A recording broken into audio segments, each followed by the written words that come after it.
Menjadi pegawai negeri sipil PNS merupakan impian bagi kebanyakan orang. Faktanya setiap ada pembukaan atau rekrutmen calon pegawai negeri sipil CPNS, pendaftarnya selalu membeludak. Saat ini, banyak keuntungan yang didapatkan para PNS, terlebih di masa pandemi sekarang. Jika beberapa pegawai atau karyawan swasta mengalami nasib apes karena gajinya dipotong bahkan terkena pemutusan hubungan kerja, PHK, akibat dampak pandemi, berbeda ceritanya dengan PNS. Seperti air yang terus mengalir, para abdi negara tersebut masih tetap mendapatkan haknya secara utuh, bahkan terbilang lebih karena kecipratan gaji ke-13 yang cair pada Agustus ini.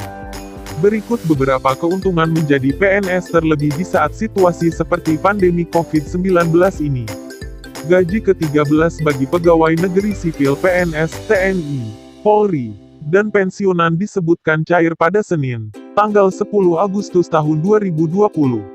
Kepastian itu disampaikan oleh Sekretaris Kementerian Pendayagunaan Aparatur Negara dan Reformasi Birokrasi, Kemenpan RB, Dwi Wahyu Atmaji. Ya, insya Allah Senin sudah cair, ujar Dwi, seperti diberitakan Kompas.com, Sabtu, tanggal 8 Agustus tahun 2020.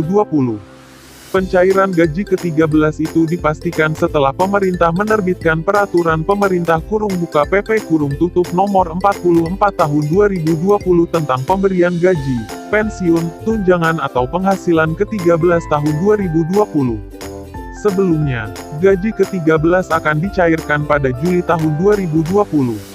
Namun, akhirnya molor, sesuai ketentuan pasal 5 ayat 1, PP nomor 44 tahun 2020, besaran gaji ke-13 yang akan diterima paling banyak sebesar penghasilan PNS yang bersangkutan pada bulan Juli.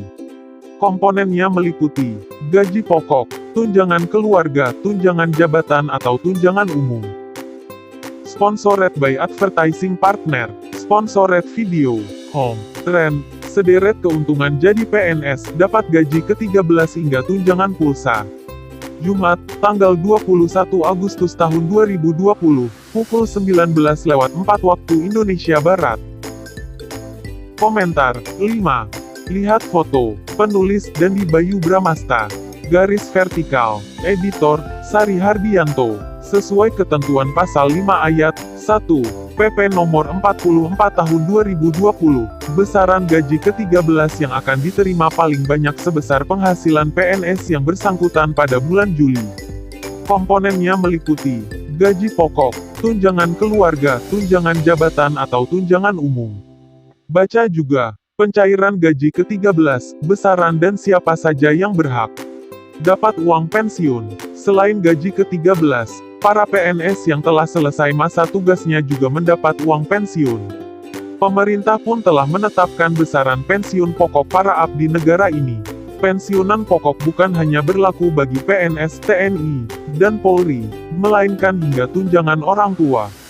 Penetapan besaran pensiunan pokok ini diatur melalui Peraturan Pemerintah Nomor 18 Tahun 2019 tentang penetapan pensiun pokok pensiunan pegawai negeri sipil dan janda, DUDANYA. Merujuk aturan tersebut, selain pensiun pokok, penerima pensiun diberikan tunjangan keluarga dan tunjangan pangan sesuai peraturan perundang-undangan. Ketentuan mengenai tata cara pembayaran pensiun pokok PNS dan jandanya diatur dengan Peraturan Menteri yang menyelenggarakan urusan pemerintahan di bidang keuangan. Adapun pulsa sebesar Rp200.000 ini akan diberikan bagi PNS di instansi Kementerian Keuangan, Kemenkeu. Mengutip Sonora.id, Jumat, tanggal 21 Agustus tahun 2020. Pegawai negeri sipil PNS di Kementerian Keuangan, Kemenkeu, bisa mendapatkan pulsa sebesar Rp200.000 mulai 2021. Kebijakan tersebut diputuskan lantaran adanya Flexible Working Space (FWS). Seperti diketahui, Menteri Keuangan Sri Mulyani sebelumnya telah menerapkan FWS kepada seluruh pegawainya mulai tahun depan. Salah satu pegawai dari Direktorat Jenderal Pengelolaan Pembiayaan Risiko, DJPPR, Kementerian Keuangan, Yusman menyampaikan langsung aspirasinya mengenai tingginya kebutuhan pulsa dalam menjalankan kerja di tengah pandemi COVID-19. Yusman menjelaskan, Kebutuhan pulsa yang tinggi dikarenakan selama diterapkan work from home (WFH), tidak ada lagi batasan waktu kerja.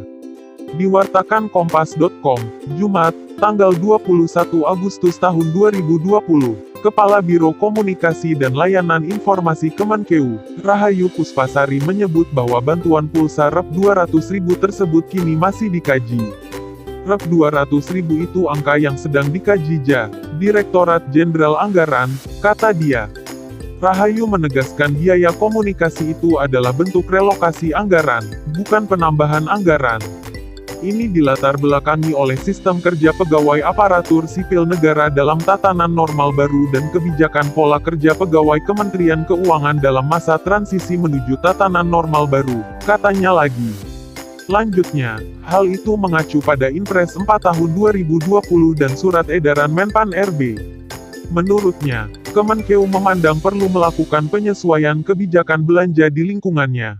Walaupun masih dikaji, bantuan pulsa untuk PNS Kemenkeu sejatinya sudah ada sejak April lalu tetapi dengan besaran Rp150.000. Akan tetapi tidak semua PNS Kemenkeu mendapatkan bantuan itu. Dia mengatakan hal itu tergantung kebijakan unit eselon 1 masing-masing.